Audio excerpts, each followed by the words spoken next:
episode of Game. We go upside down and inside out with a look at third-person shooter Inversion. Heads will roll as we check out the latest zombie game on the Wii U. And we go online for all the delish delights in digital heaven. That and more, only on Game.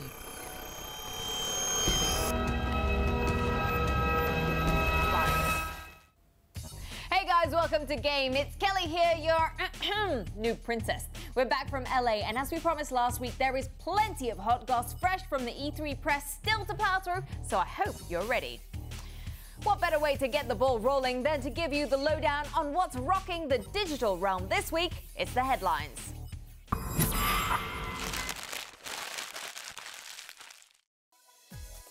Top of the news this week, Nintendo are planning to have their new console ready by the end of this year. The new machine, dubbed Wii U, will also be the first Nintendo console in 16 years to be launched side by side with a brand new dedicated Super Mario game. Now the news comes at a time when the Japanese company is suffering from a bout of slow sales of its current home console, the Wii. Meanwhile, the sales of Nintendo's new handheld 3DS have also been slow, with many gamers complaining about its general lack of AAA games. Hoping to turn things around, the success of Nintendo's next console may just get down to how much gamers gravitate towards their new tablet controller. But with Nintendo predicting sales of over 10 million units just next year, looks like someone's feeling optimistic.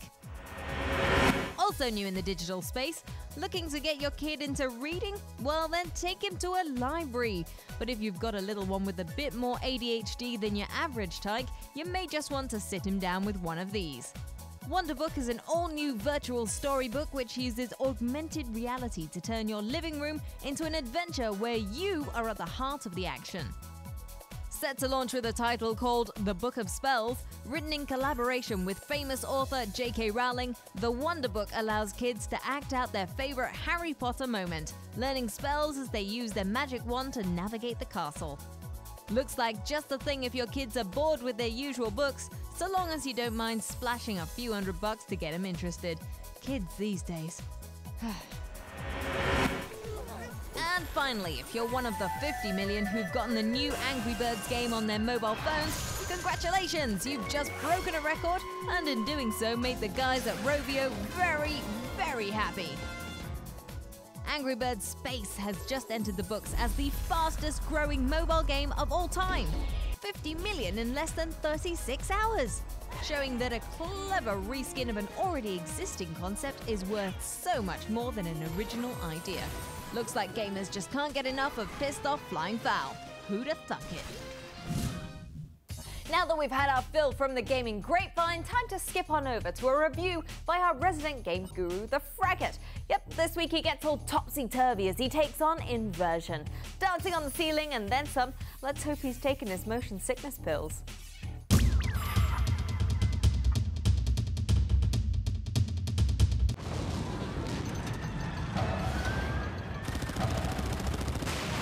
What's up, Game Boys and Girls? Fraggy back in the hot seat as I take on a title that the guys around the office have been quite excited about ever since we first checked it out at last year's E3.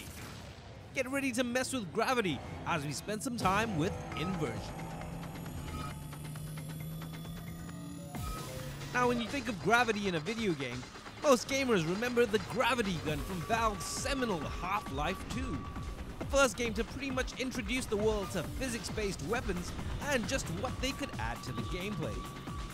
But since 2004, even though many games have tried to replicate the formula of physics-based weapons, aside from Valve's spin-off Portal series, none have come close to the brilliance of Half-Life 2.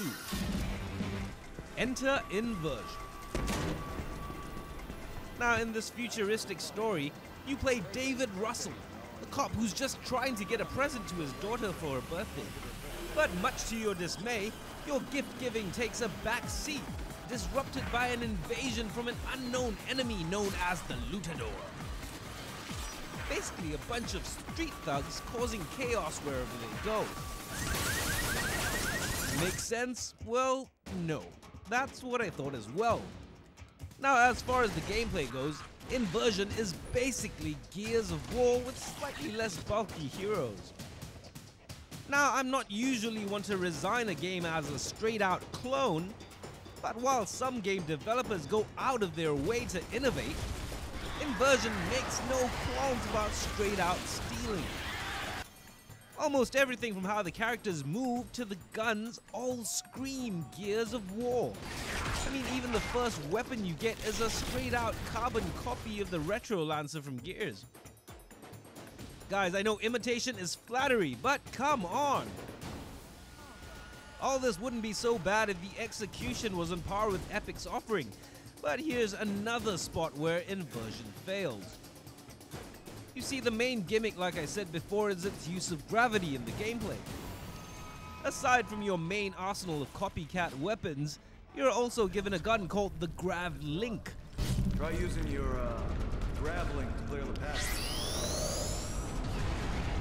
Which basically allows you to manipulate gravity to your advantage. Good shot. Let's go. Now here's where Inversion gets interesting, because like before, the Grav Link gun is as fun to use as ever, getting enemies out of their hiding spots and hurling large objects at them. There are even parts of the game which take place in zero gravity, which you'll have to swim from cover to cover, as well as sections of the game in which you'll be changing the axis of the playing field as you move forward. But the problem is that very few of these instances are really any fun or memorable to play. Nice. And because of the general looseness in the controls, none of the combat feels particularly engaging. A big no-no in a game all about shooting. Also, I think the developers need a couple of lessons in video game storytelling 101, because Inversion comes with more plot holes than Swiss cheese. I mean, who are the Lutadors? Why do they speak so funny? Take this offering. You see, the only thing the game explains is that they're out to capture and kill people. Okay, so why? And if they're brutes who can't figure out basic sentence structure, how the hell they learn to use all that fancy floaty technology?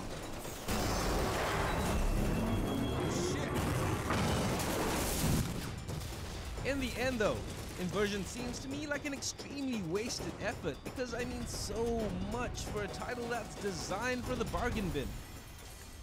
It's not the worst game I've played this year, but it's definitely on my list as most disappointing, because I was expecting so much more.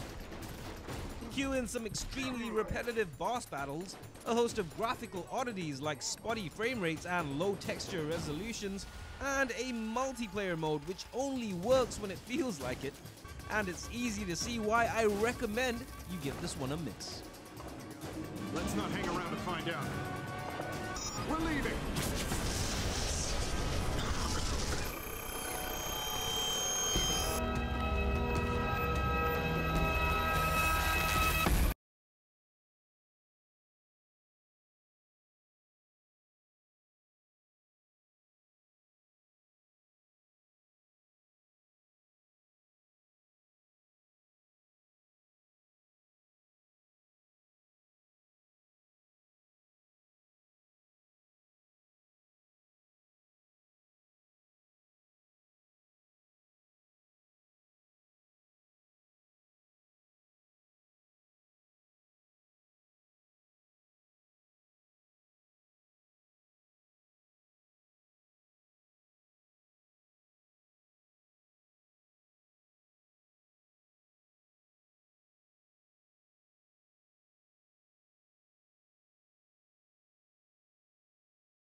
Endurance. We are stranded on an island in the Dragon's Triangle. We need help and medical supplies. Please respond.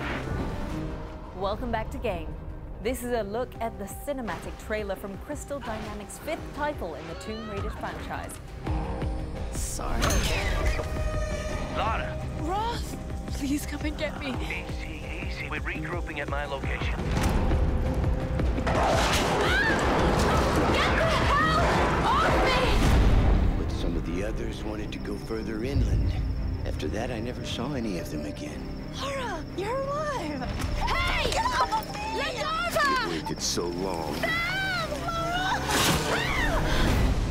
Lara Croft returns as a frightened young woman as we take a step back in time to understand how she became the hardened survivor we all know and love. Finish it!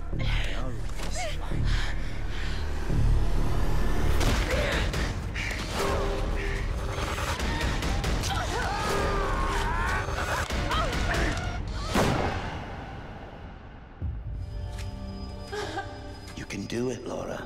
After all, you're a Croft. I don't think I'm that kind of Croft. Sure you are. You just don't know it yet.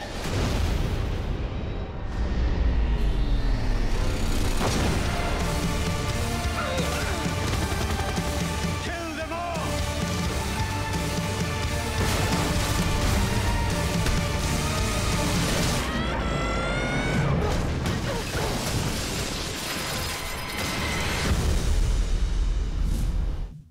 You know, I grew up with Tomb Raider, so I'm mighty excited to get my mitts on that one. The action-adventure is set to hit us on the 5th of March 2013, so look out for it. Now, from one kick-ass female to a not-so-fit feline, traffic and physics with a twist, it's time for us to check out what delights are in store for us in digital heaven.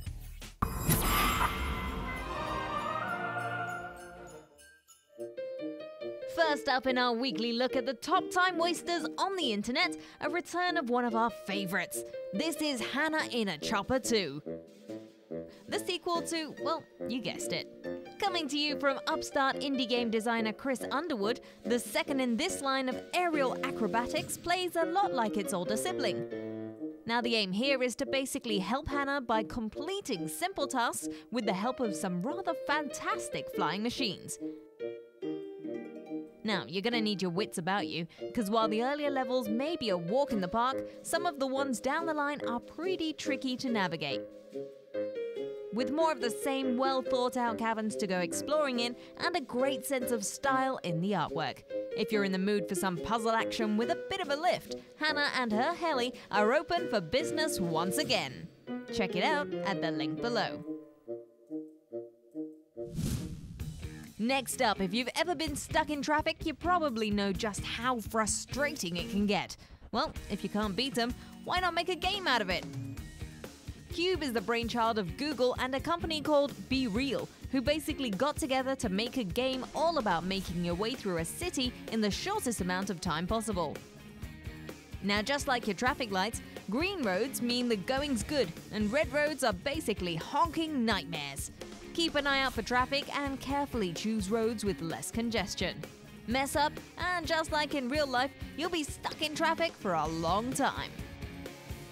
An interesting take on just how you see the space around you. Brush up on your street smarts at the link below. And finally, we close things up with a rather peculiar game about an owl and his slightly rotund feline companion. This is Fat Cat. A rather strange twist to the bullet hell genre, this game plays a lot like other similar top-down shooters. Avoid the bullets as you make your way forward. The twist here is that in this strange alien world, enemies you destroy turn into tasty snacks for our furry friend. Eat enough and you're rewarded with a food-induced burp of death. Also, your not-so-super sidekick doesn't budge unless you click and physically move him from spot to spot, making for some interesting strategy.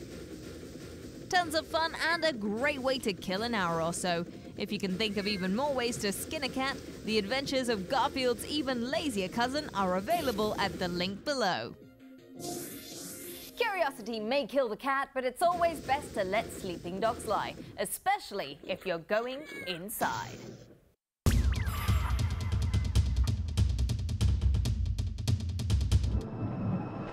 I'm doing what needs to be done. You're one of them.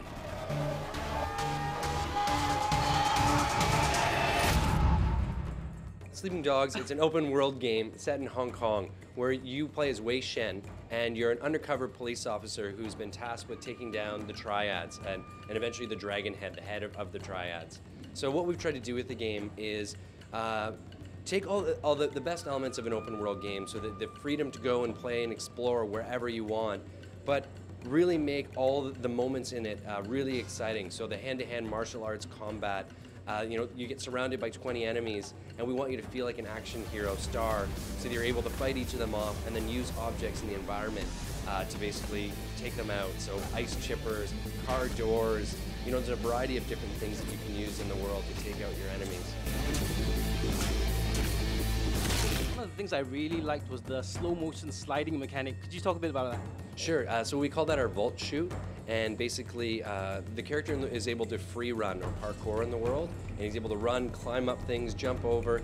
If you have a gun, you can do a slow-mo vault shoot. So you jump, go to slow-mo, and you can shoot at your enemies, and you can do what we call flick targeting. Just flicking on the right analog stick will allow you to target different enemies who are available. If you shoot and hit someone in the head, you can actually extend the slow-mo sequence so that it goes longer. So great game players will be able to, take down several enemies in a very short period of time. Another thing I really liked was the vehicular combat, how you came up with the idea of having all the jumping cars and all the big explosions. A lot of us worked at Black Box, working on the Need for Speed series for many years. So we took that experience of kind of arcade racing driving, but then bringing in the shooting and that kind of high intensity to the game as well. Looking at those action films of you're driving and you're shooting out the window, taking out enemies. So almost everything we did is we want the player to feel like they're an action martial arts hero who's quick and agile and tough, and while doing that all in still a very engrossing crime drama story.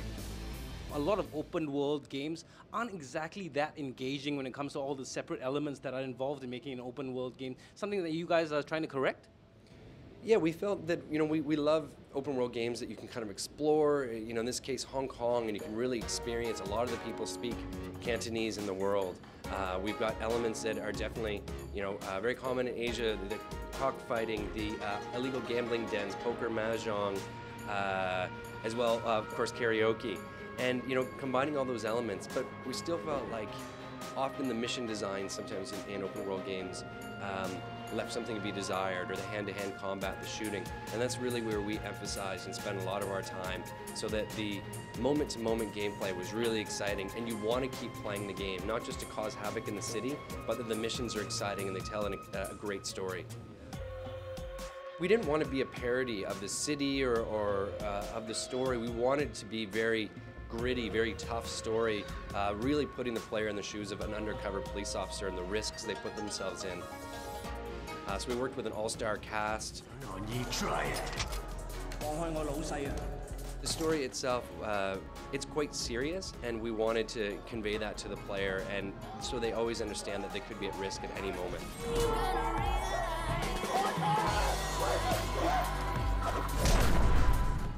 Sleeping Dogs is one of the most innovative and unique open world games that's ever been done, with exciting martial arts, hand-to-hand combat, driving, shooting, and a variety of different vehicles, so that you really get to feel like an action star. Coming out very soon on Xbox 360, PlayStation 3, and Windows PC. Yes, sir. Don't worry. Now they trust him. He's in.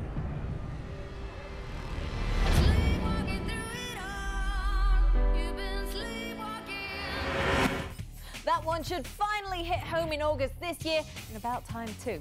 Okay, time for us to be held hostage by the guys that pay the bills. We're off for a short break, but we will be back in 2.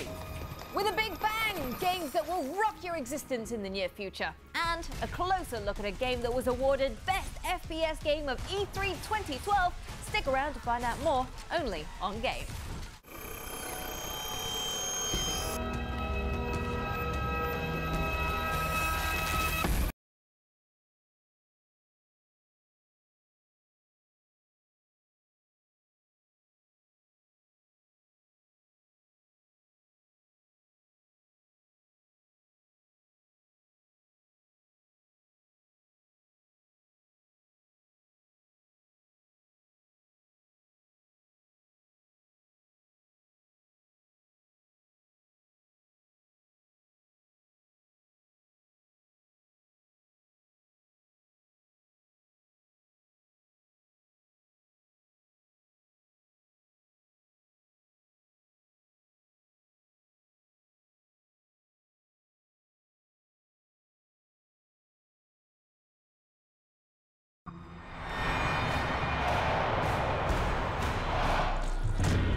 Thanks for sticking with me, guys. We're winding down this episode of Game, but that does not mean that we're ending it here. In fact, we've saved the best for last, quite literally. Want some free stuff? Well, stay tuned. But first, it's time for us to take a look at some of the games that are going to be exploding in your consoles and PCs real soon.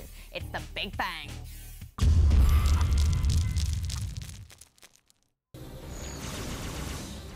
Back with a bang. It's the Master Chief in the latest installment of the action space opera Halo 4. That's right, John 117 dons his rusty suit of armor for the first time since 2007's Halo 3, a game which was supposed to mark the end of the Master Chief. But the series has since been transferred to the capable hands of 343 Industries, who look like they're taking the series in a dark new direction. Also making a return is your companion and resident hottie in your head, Cortana. I'm detecting additional forces in route. Who appears to be having a bit of a hissy fit. No matter though, I'm sure all will be revealed when Halo 4 finally hits the shelves later this year. Also out this year is Ubisoft's foray into the world of zombie extermination. This is ZombiU. Predictably, this title is an exclusive for the soon-to-be-launched Wii U, which means gamers are in for quite an interactive experience. Using the various features of the Wii U, players will be able to scan, equip, and even hack with the help of the touchscreen. In addition, you can break free from a zombie's grip by rapidly shaking the controller, and while we've seen stuff like this done before, it'll be interesting to see how Nintendo put their spin on it. Now, one of the interesting things about the new console is that the display will be twofold, appearing on both the TV screen and the Wii U's controller screen. Also, much like Diablo 3's hardcore mode, permanent death means that once bitten by a zombie, you die. And it's back to the start with a new survivor. Interesting stuff, but will it live up to the hype? Well, look out for our take when it hits the shelves later this year. And last but not least, it's the reboot of one of strategy gaming's longest running and best loved titles. Say hello to SimCity. Now, this latest return to city building is built on a brand new game engine they're calling Glassbox.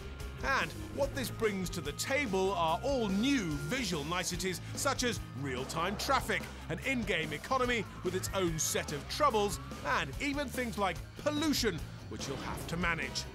Also new is the addition of a multiplayer component for the first time since SimCity 2000. With finite resources which will eventually run out, time is of the essence. Great to look at and definitely one to test that god complex of yours on. The Isles of SimCity await. Whoa, SimCity is starting to look pretty realistic. All right, we've already shown you a glimpse, but now we're going to bring you the real deal, the first shots of the game that won the Best FPS of E3 2012, plus a whole host of other nominations. The highly anticipated sequel, Medal of Honor Warfighter. Enjoy.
you guys are gonna love that. All right, fellas, time to wrap this baby up. But before we go, remember last week I said that we'd be giving away that pretty epic E3 skateboard? Well, we've decided to sweeten the deal and throw in a 1-year membership to PlayStation Plus, giving you access to betas, demos, and premium DLC.